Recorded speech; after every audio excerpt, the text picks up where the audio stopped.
Aloha everybody, we are back in Kanaha and thank you guys for following my channel. And today, other than in the last video, it is blowing already. And maybe you remember the interview with Eric where he was convinced that double skins are the future. I was able to organize myself a double skin. In fact, my buddy from the west side, he let me have his Paia Double Skin BRM and he does not like it. He said he wants to get rid of it. He wants to sell it. He says it is no good for gusty winds. It is no good for sudden wind direction changes, something that we kind of deal with actually quite a bit over where I am accustomed to sail. But what I want to find out today is how beginner friendly is this thing. I just barely managed not to have a walk of shame anymore. I just passed the spaghetti salad convolutions of my bridle. So can I already sail a double skin Parawing? Well, I guess there's no other way than finding out. Before we go out, first let's talk about the test setup. Riding today in possibly 20 to 25 knots of winds. I'm a little nervous with that 4.2 meter double skin, but I was being told, don't worry, you ride the size up. And I watched some learning videos on the BRM channel. So hopefully that will work. And as far as underwater goes, I got the HA 880 underneath me with a 180 tail, riding the mast at about 6. So I'm really worried a little bit about overfoil. So I'm trying to not get too much lift, and therefore I'm kind of going a little bit conservative here. And the board, of course, 121 liter board for lots of flotation. And yes, also my buddy told me he doesn't ride the double skin with a harness, so I'm not going to be riding this thing with a harness. And one thing that I particularly always love is that after I set up my foil, I don't have to pump up a wing and I'm actually ready to go. Definitely one big thing that I love about this Parawing thing. Let's go. Back at the car, and we have a lot to unpack, you guys. I learned a lot. I spent a solid hour and a half, 2 hours out there. I sure got my steps in and I learned a lot, and there's so much to unpack. First things first, that 4.5 meter Paia bra, I'm telling you guys one thing, the hard part was to get this thing going. The first go around, I was actually drifting downwind, simply trying to get this guy going. It's not like the regular Parawing where you can just throw it in the air and then it just catches the wind.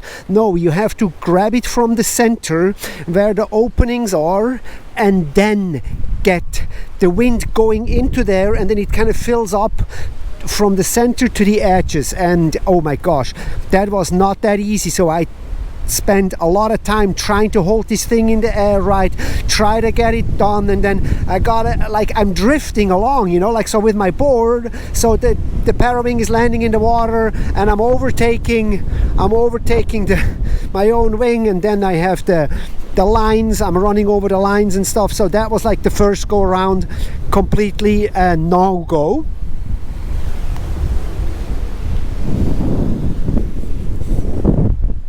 Then the second go around, I was better. I was doing okay. I was actually really proud of myself. Somehow, no entanglements, and I got this thing filled with air, and I got going right away. So that was actually really cool. And yeah, it feels really stiff and rigid, almost a little bit like a sail. It felt like it, you know, it's heavier, it's got more material, twice as much cloth basically, hence the double skin.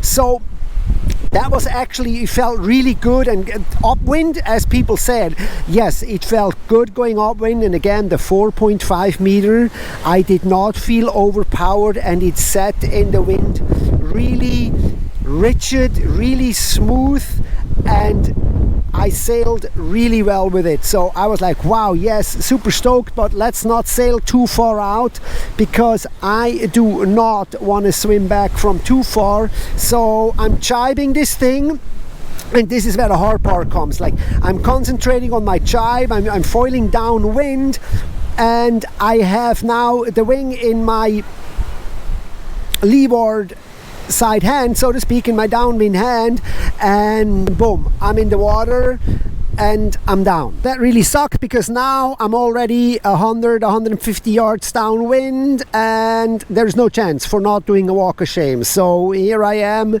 trying to get this thing going again and trying to get it filled with air so I can at least kind of sitting down, slogging, taxiing back to the shore.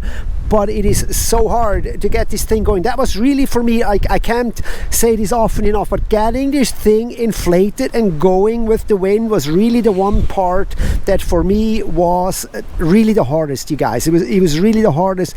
So at some point I was like, fuck it, I'm just gonna go and walk back and paddle back to the shore and then walk back.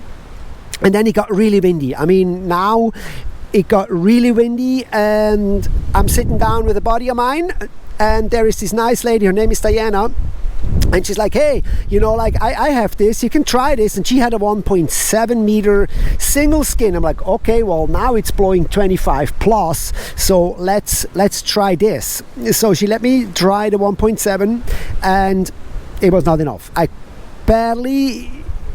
I did not get up. I barely made it up. I was almost there, but I couldn't. And she was so nice. She's like, hey, you know, I got a 2.7 meter in the car. I can get it for you. I'm like, really? You would do that for me? She's like, yeah, no problem. It's like, oh, thank you so much. So she comes back. She gives me a 2.7 meter wing. And now I try with this. And here I am getting up, sailing. And here is the difference to that double skin. And that's the very interesting part. So trying to get up on foil and get going with the foil, with the single skin, felt harder because it just doesn't grab on to the wind like the other one. It doesn't sheet in like the other one, and it just doesn't feel like that.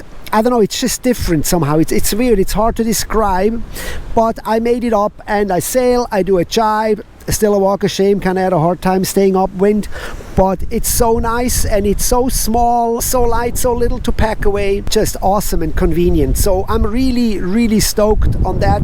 So I sailed around with this for a moment and then I was like, okay, now let's go back to the 4.5 meter double skin because gosh, this thing is twice the size. And I'm thinking like, how is this even possible?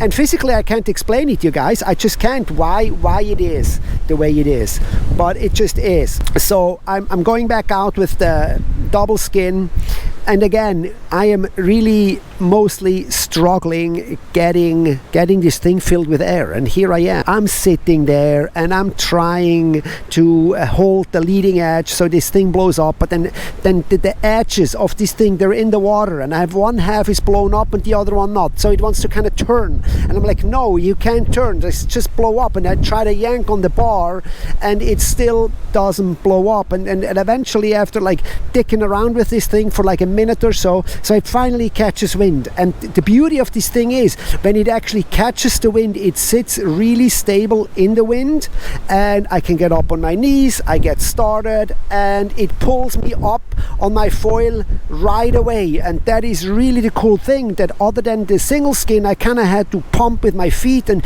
it takes a moment to kind of get going, and this one, it pulled me right out of the water and I'm sailing right upwind, and it's really not a problem.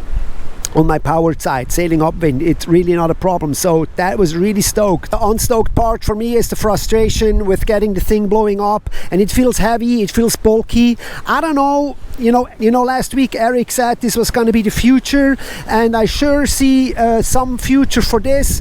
Not in my future, I don't think so. But if you're on a lake and you're sailing, maybe then you're going to need maybe a 6 meter of this. But I can see how this is really great for power sailing and for fast sailing. But for the downwinder pack away part, I'm not sure, you guys. I'm really not sure. At least not, I don't think it's going to be for me. I can see how it works for some people, but I don't see myself, at least not yet. It's definitely not a beginner friendly thing, so that's another thing, you guys. You probably wondered, so can a beginner use this? I don't know, as a beginner, for me, I think the other ones are definitely easier to handle. So as a beginner, I would not buy this out of the gates. I would maybe go with something else, and this is more of an advanced equipment. Meanwhile, it's gotten so windy out here, there's barely crowds, and there is Mr. JD follow cam with his camera sailing around, but sadly today he doesn't have a whole lot of people to follow because it gotten so windy. And my journey continues in this world of Parawing sailing. I sure got my steps in today, and I'm looking forward to see you guys in the next video.